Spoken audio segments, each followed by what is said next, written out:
Hi everyone, welcome to Global Online. This is Ankita Sood. Paper 1 में people development and environment unit के important questions की series आज मैं लेकर आई हूँ। ये सवाल स्टूडेंट्स आपको अपकमिंग एग्जामिनेशन में ज़रूर देखने को मिल सकते हैं।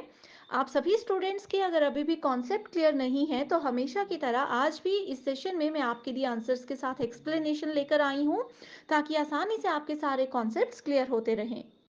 स्टूडेंट्स, इस कम समय में पेपर 1 की तैयारी करना बिल्कुल पॉसिबल है। बस आपको इसके लिए एक प्रॉपर गाइडेंस के साथ और एग्जामिनेशन के डिफिकल्टी लेवल के हिसाब से स्मार्ट प्रिपरेशन करनी होगी। और इन सभी चीजों का ध्यान रखते हुए पेपर 1 का कंप्लीट कोर्स मैं लेकर आई हूँ, जहां पर डेली आपको 2 से 3 लाइव लेक्चर्स मिलेंगे, जिसके साथ आपका पूरा सिलेबस कवर हो जाएगा। साथ ही हम आपको यूनिट वाइज और टॉपिक वाइज रिकॉर्डेड सेशंस भी देते हैं, ताकि इस कम समय में जल्दी से आप सभी हर एक यूनिट को कवर कर सकें। 2 व्हाट्सएप नंबर्स आपको दे रही हूँ, आप इन पर कांटेक्ट करके इसकी पूरी जानकारी ले सकते हो। और इस कोर्स के साथ स्टूडेंट्स, आप सभी को हमारे एक स्पेशल व्हाट्सएप ग्रुप में ऐड किया जाएगा, जिसमें हर क्लास के बाद आपको पीडीएफ नोट्स मिल जाएंगे, जिससे कि आपका नोट्स बनाने का और एमसीक्यूज नोट करने का समय भी बच जाएगा। एंड रिविजन के लिए ये 5000 क्वेश्चंस है, जिसमें आपको यूनिट वाइज हर क्वेश्चन के आंसर के साथ एक्सप्लेनेशन भी मिलेगी। और इसमें से आपको पेपर 1 में 50 में से लगभग 30 प्लस क्वेश्चन जरूर एज इट इज देखने को मिलेंगे। साथ ही फ्री वीडियोस और मॉक टेस्ट भी अवेलेबल है, जिसके लिए आपको ग्लोबल ऑनलाइन ऐप डाउनलोड करना है। स्टोर सेक्शन पर सर्च बार में लिखिए कोर्स का नाम। जैसे ही आप कंटेंट पर जाएंगे तो आप यहाँ पर देख सकते हैं बायलिंगुअल कोर्स है, इंग्लिश हिंदी सभी कोर्सेज हैं। आपके एग्जाम के अलावा अदर स्टेट्स के जो प्रीवियस ईयर क्वेश्चंस हैं वो भी आपको आंसर्स के साथ हम प्रोवाइड करवाते हैं, एंड डेली लाइव लेक्चर्स भी आपको हम यहाँ पर देंगे। सो ये बेस्ट कोर्स है, जो कि इस कम समय में आपको एग्जाम ओरिएंटेड तैयारी करवाएगा, एंड बहुत आसानी से आप अच्छा स्कोर भी कर सकते हैं।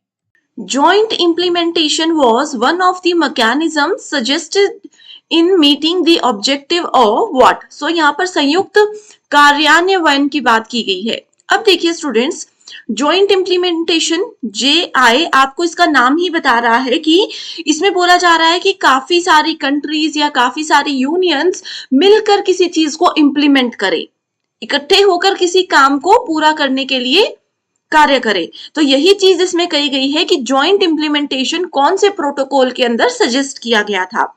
एजेंडा 21, जिसको आप रियो समिट, अर्थ समिट के नाम से भी जानते हैं, मॉन्ट्रियल प्रोटोकॉल, क्योटो प्रोटोकॉल या फिर पेरिस एग्रीमेंट। सो जब भी हम जॉइंट इंप्लीमेंटेशन की बात करते हैं तो याद रखिए कि इसको बनाया गया है ग्रीन हाउस गैसेस के एमिशन को कम करने के लिए। ठीक है, जॉइंट इम्प्लीमेंटेशन के अंदर ये बोला गया है कि जितनी भी कंट्रीज इसमें पार्टिसिपेट कर रही हैं वो एक साथ मिलें और ग्रीन हाउस गैसेस के एमिशन को कंट्रोल करने में मदद करें। ठीक है, या फिर एक दूसरे को भी उसमें सपोर्ट करें। एंड आप लोगों को पता है कि ग्रीन हाउस गैसेस के बारे में बात हम किसके अंदर करते हैं? क्योटो प्रोटोकॉल के अंदर करते हैं। तो इसलिए सही आंसर है option number 3, that is Kyoto protocol. अब एक छोटा सा होमवर्क क्वेश्चन दे रही हूं, जिसका आंसर कॉमेंट करके बताइए कि क्योटो प्रोटोकॉल कौन से ईयर में स्टार्ट हुआ था। Hardness of water is caused by the presence of what? So देखिए, पानी हम बोलते हैं ना, यहाँ का पानी, किसी पर्टिकुलर सिटी का पानी बहुत कठोर है, तो वो कठोर पानी किस वजह से होता है? ऑप्शंस गिवन है, solid particles in the water, pathogens in the water, toxic metals in the water and cations in the water. ठीक है, तो देखिए हार्डनेस जो है पानी की, वो बेसिकली क्या होती है? वो कॉन्सेंट्रेशन होता है सर्टेन मटेरियल्स का। टिपिकली इसमें हम कैल्शियम और मैग्नीशियम आयंस की बात करते हैं पानी के अंदर। ठीक है, एंड इस चीज को हम बोलते हैं केशन इन द वाटर, पानी में घनायन सॉरी। ठीक है, इस तरीके से इसको बोला जाता है। कुछ दो टाइप की वैसे हार्डनेस होती है, एक होती है टेम्परेरी हार्डनेस, दूसरी होती है परमानेंट हार्डनेस। जो टेम्परेरी हार्डनेस होती है वो कार्बोनेट हार्डनेस उसको बोला जाता है, एंड जो परमानेंट हार्डनेस होती है वाटर में, उसको नॉन कार्बोनेट हार्डनेस बोला जाता है। तो ये वाला क्वेश्चन भी एग्जामिनेशन में बहुत बार आया है। Which of the following pollutant causes aggravation of respiratory disease and atmospheric discolouration? So यहां पर देखिए, आपसे श्वसन रोग को बढ़ाने और वायुमंडलीय मलिनीकरण का कारण पूछा गया है। सो इसके लिए ऑप्शंस है carbon monoxide, lead, nitrogen dioxide या फिर ओजोन। सो करेक्ट आंसर है नाइट्रोजन डाइऑक्साइड। सो जब भी हम लोग एटमॉस्फेरिक डिस्कलरेशन की बात करते हैं सो डायरेक्टली आपको नाइट्रोजन डाइऑक्साइड पता होना चाहिए। ये देखिए यहाँ पर इसकी एक्सप्लेनेशन भी है। नाइट्रोजन डाइऑक्साइड एक जहरीली गैस है जो कि सांस जब हम लेते हैं श्वसन प्रणाली को परेशान कर सकती है और अस्थमा और ब्रोंकाइटिस जैसी श्वसन संबंधी बीमारियों को भी बढ़ा सकती है। ठीक है, तो सांस से रिलेटेड एटमॉस्फेरिक डिस्कलरेशन हमेशा नाइट्रोजन डाइऑक्साइड ही ऑप्शन सही होता है। असर्शन रीजन बेस्ड क्वेश्चन है। असर्शन हमें बोल रहा है biomass is considered as carbon neutral. ठीक है, ये कार्बन न्यूट्रल होता है। सो स्टूडेंट्स, बायोमास जो है ये एक ऑर्गेनिक मैटर है that can be used as a renewable source of energy, right. And biomass को जब हम जलाते हैं या उसको जब डिकम्पोज करते हैं तो ये हमेशा कार्बन डाइऑक्साइड को एटमॉस्फेयर में रिलीज करता है। ठीक है, एंड इसको हम हमेशा कार्बन न्यूट्रल क्यों बोलते हैं? क्योंकि इसका रीजन यहाँ पर दिया गया है the amount of carbon they emit, यानी कि जितना कार्बन वो उत्सर्जित करते हैं उतना ही कार्बन उन्होंने अपने पूरे लाइफ टाइम में, अपने पूरे जीवन काल के दौरान उपभोग किया होता है। ये दोनों बराबर होते हैं, इसीलिए बायोमास को कार्बन न्यूट्रल कहा जाता है। तो इसमें सही आंसर है both the statements are correct and R is the correct explanation of A. बहुत इंपॉर्टेंट क्वेश्चन है। स्टेटमेंट 1 बोल रही है to address problem of climate change it is essential for the world to have net zero carbon emission by the year 2050। ठीक है, कि अगर हम लोगों को क्लाइमेट चेंज को पॉजिटिव वे में लेकर चलना है तो 2050 तक पूरे वर्ल्ड में net zero carbon emission, carbon का नेट जीरो उत्सर्जन होना बहुत ज्यादा जरूरी है। ये एक टारगेट गवर्नमेंट के द्वारा रखा गया है जो कि सही है। स्टेटमेंट 2 बोल रही है there is zero carbon emission associated with the production of grey hydrogen. So grey hydrogen में जीरो कार्बन एमिशन है। ये स्टेटमेंट तो बिल्कुल भी इलॉजिकल है, तो इसलिए इसको हम गलत रखते हैं।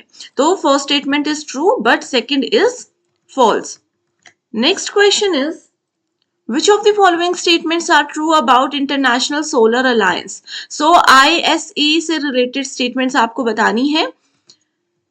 International Solar Alliance was founded in 2012. So 2012 में इसकी स्थापना हुई थी, जो कि बिल्कुल गलत है। ठीक है, इसको 2012 में नहीं किया गया था स्थापित। इसकी स्थापना सन 2015 में हुई थी। 2015 में इंटरनेशनल सोलर अलायंस को एस्टैब्लिश किया गया था। ठीक है, and India is one of the founding countries. बिल्कुल सही है। आईएसए का हेडक्वार्टर भी इंडिया में ही है, राइट, हरियाणा में। Its headquarters are in Geneva. ये बिल्कुल गलत है, अभी मैंने बताया, इंडिया में ही इसका हेडक्वार्टर है। बी सही है, ए और सी फिलहाल गलत है स्टेटमेंट्स। देन वी हैव, देखिए यहाँ पर सी है तो ये भी गलत हो गया, यहाँ पर दोनों में ए है, ये भी गलत हो गया। सो ऑप्शन अगला है it was signed by over 100 countries, mostly sunshine countries are members of the alliance. बिल्कुल सही। ठीक है, तो ये रिपीटेड क्वेश्चन है, पहले भी आई थिंक हम लोगों ने पढ़ा है एंड एग्जाम में भी ये बहुत बार एज इट इज आया है। तो सही आंसर है option number 4। Identify the biodiversity hotspot regions from the following. Okay, जैव विविधता वाले हॉटस्पॉट क्षेत्रों की पहचान करनी है। तो सबसे पहला ऑप्शन है हमारे पास वेस्टर्न घाट्स, बिल्कुल सही है। सेंट्रल इंडिया, ये भी बिल्कुल सही है, मध्य भारत। अगला है सुंदरलैंड, ये गलत है। नेक्स्ट इज इंडो बर्मा, ये बिल्कुल सही है। तो A, B and D is the correct answer. Statement 1 says the National Action Plan on Climate Change was launched in 2014. तो ये स्टेटमेंट बिल्कुल गलत है। National action plan on climate change 2014 में एस्टैब्लिश नहीं हुआ था, ये 2008 में लॉन्च हुआ था। ठीक है, एंड इसके अंदर आपके पास टोटल 8 नेशनल मिशंस आते हैं जो कि एग्जाम के लिए इंपॉर्टेंट है। स्टूडेंट्स, अगर अभी तक वो मिशंस आपने नहीं पढ़े हैं तो एक बार मुझे बता सकते हो, मैं उस पर एक सेपरेट वीडियो लेकर आऊंगी। एंड स्टेटमेंट 2 बोलती है national mission for smart cities is one of the missions under national action plan on climate change. तो ये स्टेटमेंट भी बिल्कुल गलत है, तो both the statements are false. ठीक है, ये 8 मिशंस NAP के आपको पता होने चाहिए। Ozone hole is over the Antarctica was discovered in 1987। बिल्कुल सही स्टेटमेंट है। ठीक है, सबसे बड़ा ओजोन होल अंटार्कटिका रीजन में ही है और इसको 1987 में सबसे पहले देखा गया था। सही स्टेटमेंट है। The Montreal Protocol envisaged 50% reduction in the use of chlorofluorocarbons in developed countries by 1998 with reference to 1986 consumption level। So देखो, ओजोन होल से रिलेटेड आपका मॉन्ट्रियल प्रोटोकॉल काम करता है एंड इसमें बोला है कि 50% ओजोन होल का रिडक्शन क्लोरोफ्लोरोकार्बन में मॉन्ट्रियल प्रोटोकॉल के अंदर 1998 में हो गया था। तो ये बिल्कुल सही है। Both the statements are true. Which of the following stores the maximum amount of liquid fresh water. Fresh water की बात की गई है, रिवर्स में होता है, ग्राउंड वाटर में होता है, फ्रेश वाटर लेक्स या फिर वेटलैंड्स। तो सबसे ज्यादा फ्रेश वाटर जो है वो ग्राउंड वाटर में होता है। पानी के अंदर जैसे कुआं वगैरह रहता है, ठीक है, जमीन के अंदर, सॉरी पानी के अंदर नहीं, जमीन के अंदर जो पानी रहता है वो फ्रेश वाटर होता है, सबसे ज्यादा फ्रेश होता है। सो इसी के साथ स्टूडेंट्स, मैं उम्मीद करती हूँ आपको ये वीडियो बहुत पसंद आई होगी, सारे कॉन्सेप्ट्स भी समझ आ गए होंगे। जो भी होमवर्क क्वेश्चंस दिए हैं उनका रिप्लाई जरूर कीजिए एंड कोई भी डाउट्स है तो मुझे आप कमेंट करके बता सकते हो। एंड अगर चाहते हो कि सीरीज कंटिन्यू करूं तो भी मुझे कमेंट करके जरूर बताइएगा। So thank you so much for watching this session and I wish you all the very best.